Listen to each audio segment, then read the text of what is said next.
Hi, my name is Rob Hedges, and I'm going to do the prologue from Henry V. And what made me think of this speech is that we've all been having to use our imaginations more lately, and we have virtual meetings, and sometimes the backgrounds are imaginary, although this one happens to be physical. And it occurred to me that Shakespeare's audiences had to use their imaginations too. Now, this play, Henry V, was probably one of the first ones that Shakespeare's company performed in their new theater, the Globe, in 1599. And it was an open-air theater, and so they performed during the day, and so there was no dramatic lighting, and while there were costumes, there were hardly any sets.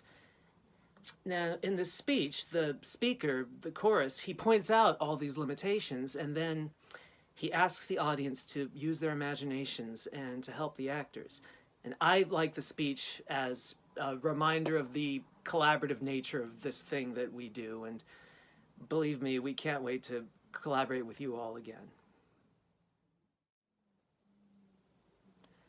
Oh, for a muse of fire that would ascend the brightest heaven of invention, a kingdom for a stage, princes to act, and monarchs to behold the swelling scene. Then should the warlike Harry, like himself, assume the port of Mars, and at his heels, leashed in like hounds, should famine, sword, and fire crouch for employment. But pardon, gentles all, the flat, unraised spirits that hath dared on this unworthy scaffold to bring forth so great an object. Can this cockpit hold the vasty fields of France? Or may we cram within this wooden O the very casks that did affright the air at Agincourt? Oh, pardon.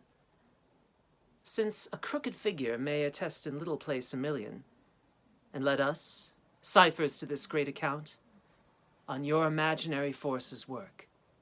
Suppose within the girdle of these walls are now confined two mighty monarchies, whose high upreared and abutting fronts the perilous narrow ocean parts asunder. Piece out our imperfections with your thoughts. Into 1,000 parts divide one man, and make imaginary puissance. Think when we talk of horses, that you see them, printing their proud hoofs in the receiving earth.